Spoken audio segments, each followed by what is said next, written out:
दो चीज महत्वपूर्ण है आपके सवाल में। संभवतः सुबोध सिंह जी को हटाया गया, गुनाह कबूल कर रहे हैं, वही मैं कह रहा हूं, उनको आपने वेटिंग में डाल दिया। कोई जोशी जी भी हुआ करते हैं वहां, उनको क्लीन चिट दे दी। ये कहां घर में बैठ के हो रहा है। पहले दिन मुझे याद है धर्मेंद्र प्रधान जी क्लीन चिट दे रहे थे, वो तो बावेला मचा जब एविडेंस आया हर जगह से, गुजरात से, हरियाणा से, बिहार से, ओएसिस स्कूल, हजारीबाग, जिसका जिक्र करना मैं भूल गया। तो उसके बाद ये जो आपने कहा ना कि इस्तीफा मोदी जी की सरकार में नहीं हुआ करता था, माफ कीजिएगा, ये मोदी जी की सरकार अब नहीं है। जिस आदमी को 240 पे के लाले पड़ गए हों, 400 पार भैंस मंगलसूत्र मुजरा करने के बाद, उसको कोई नैतिक अधिकार नहीं है कि अब वो ब्लॉक करें कहीं। इस्तीफा भी होगा, परीक्षा रद्द भी होगी, न्याय मिलेगा, क्योंकि संसद को मैनेज करना आसान है, सड़क को मैनेज करने की कला नहीं आती है इन्हें। किसान के केस में क्या हुआ, वापस लेना पड़ा ना, संसद को तो आपने हठधर्मिता से हटा दिया था, लेकिन सड़कों का उबाल आपको कदम पीछे लेने को मजबूर कर दिया। और इसमें भी वही होना है, क्योंकि हमें पूरा पता है कि नीट का ये करप्शन चुनाव से भी जुड़ा है, चुनाव लड़े गए हैं यहां से प्राप्त पैसों से। सर, तेजस्वी यादव के सहयोगी प्रीतम का भी नाम लगातार जो है डिप्टी सीएम विजय सिन्हा लगातार ले रहे हैं। तेजस्वी यादव की संलिप्तता का आरोप है, उस पर क्या कहना है? मैं तो पहले भी कह चुका हूं, दोबारा दोहरा रहा हूं। क्या संलिप्तता? आप कहते हो कि 440 नंबर पत्र के आधार पर उन्होंने गेस्ट हाउस बुकिंग कराई थी। अव्वल तो वो 440 नंबर पत्रांक दिखाइए, वो दिखा नहीं पा रहे हैं। गलत हथरे की कोई जगह है? अब आप ये बताइए, उससे ये संलिप्तता कहां प्रूव होती है? सिर्फ सरनेम, मतलब डेमोनाइज करना है एक जाति को या जातियों के एक समूह को। क्योंकि मैंने पिछले दिनों सुना था देवेश ठाकुर जी बड़े नाराज हैं यादव मुसलमान कुशवाहा से, अब वही प्रवृत्ति वहां भी। भाई थोड़ी मुख्यमंत्री हैं आप, डेप्यूटी चीफ मिनिस्टर, एक गांभीर्य होना चाहिए। हमने तो आपको एविडेंस के साथ दिया, कोई ऐसी चीज नहीं है जो कि मैंने अपने मन से बोली हो, हर व्यक्ति के बारे में जो गुनहगार है। अब तेजस्वी जी को इस अफसाने में लाने की कोशिश, मुंह के बल गिर गए आप, आपके पास कुछ नहीं है, एजेंसी आपकी है भाई, तंत्र आपका, मंत्र आपका, षड्यंत्र आपका, जो करना है करो, लेकिन बच्चों को न्याय दो। तो ये नौटंकी अब नहीं चलेगी।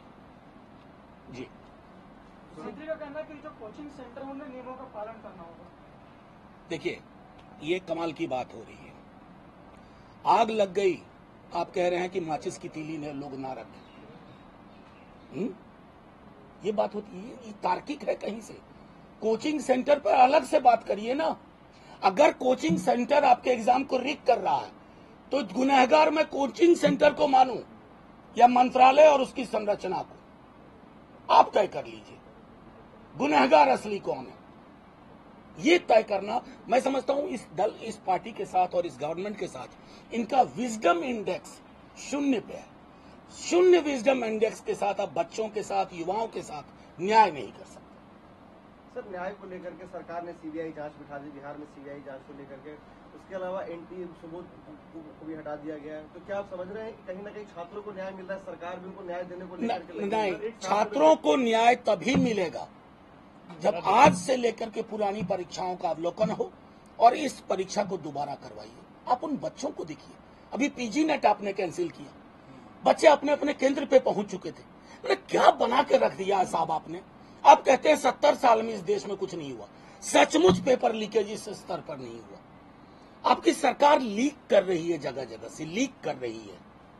उस लीक का परिलक्षण, उसका इम्पैक्ट आपकी उन संरचनाओं पे है जिनको आपने अपने लोगों को, मीडियोकर लोगों को उससे भर दिया है, चाहे वो यूजीसी हो या एनडीए हो। सर, ये तीनों नेताओं में जो संजीव मुखिया, अमृतानंद, नीतीश का आपने नाम लिया, इन तीनों के तस्वीरें बीजेपी नेताओं से हैं या जेडीयू से?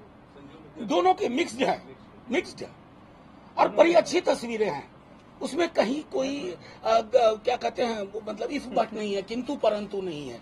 बड़ी प्यारी तस्वीरें हैं, तस्वीरें कहानी कह रही हैं। बस उस कहानी को पढ़ने सुनने की जरूरत है। जी अमित आनंद का आपने कहा कि संजय जायसवाल के साथ उन्होंने अपनी वेबसाइट पे लिखा, आप चेक कर लीजिए, कॉलेज की वेबसाइट। उन्हीं की तस्वीर है डिप्टी सीएम जी जी जी जी, अपने कॉलेज के वेबसाइट पे लिखा है। अगर रात भर में उड़ा ना दिया हो तो अलग बात है। वैसे मैं ये जरूर कहूंगा कि कोई चीज उड़ती नहीं है डिजिटल दुनिया में, वो रिट्रीव हो जाएगी अगर सीबीआई चाहेगी तो। सर, तो परीक्षा रद्द करवाने को लेकर के आरजेडी की आएगी, क्या रणनीति है? आरजेडी पूरे विपक्ष के साथ सरकार को ये कहेगी, आग्रह करेगी कि आप बच्चों के भविष्य के साथ मत खेलो, परीक्षा रद्द करो, उनके सपनों को तहस नहस मत होने दो।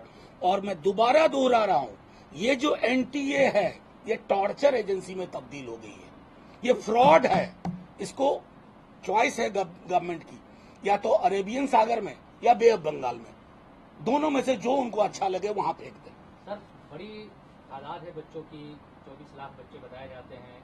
क्या प्रधानमंत्री को इस बारे में बोलना चाहिए कोई स्टेटमेंट, क्योंकि बच्चों के भविष्य का सवाल। आपको अपेक्षा होगी प्रधानमंत्री जी से, मुझे बिल्कुल नहीं है।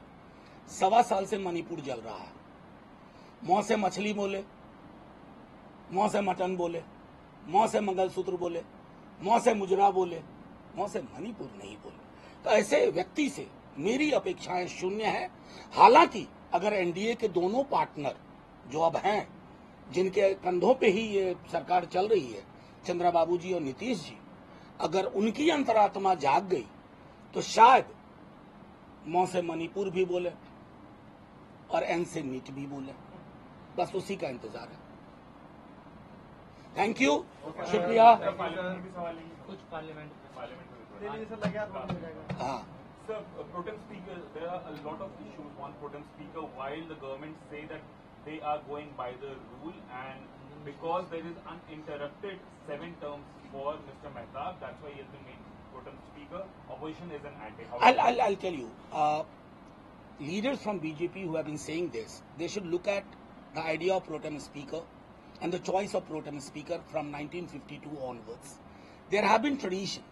You don't look at the interruption in the tenure, you look at the overall tenure. I mean, this kind of bizarre logic speaks very badly about the government, that on day one, you have chosen not to go by consensus. I leave it to them, because Mr. Modi and his party, they have authoritarian streaks. But I would caution them that this is not 2019 mandate. This is a shaky, fragile mandate. And you cannot go by the attitude of my way or highway. God give them a sense, a good sense, to run the parliament through consensus. Sir, ये मामला जब से उजागर हुआ है, लेकिन भारतवर्ष में काफी खुलासे किए हैं नीट एग्जाम को लेकर, इसमें सर क्या कहें? लगातार देखिए, जाहिर है कि आप लोगों का बहुत बहुत शुक्रिया। कोई भी जन सरोकार की चीज, मुझे खुशी है कि इस मैंडेट के बाद न सिर्फ संसद में तब्दीली आई है, मीडिया हाउसेस में भी तब्दीलियां आई हैं। अब breathing space is there in every media house. हर जगह सांस लेने की जगह मिली। आइए खुल के सांस लें और खुल के बोलें उन चीजों के लिए जिनके लिए आपका निर्माण हुआ है और मेरा निर्माण हुआ। Thank you. Thank you sir.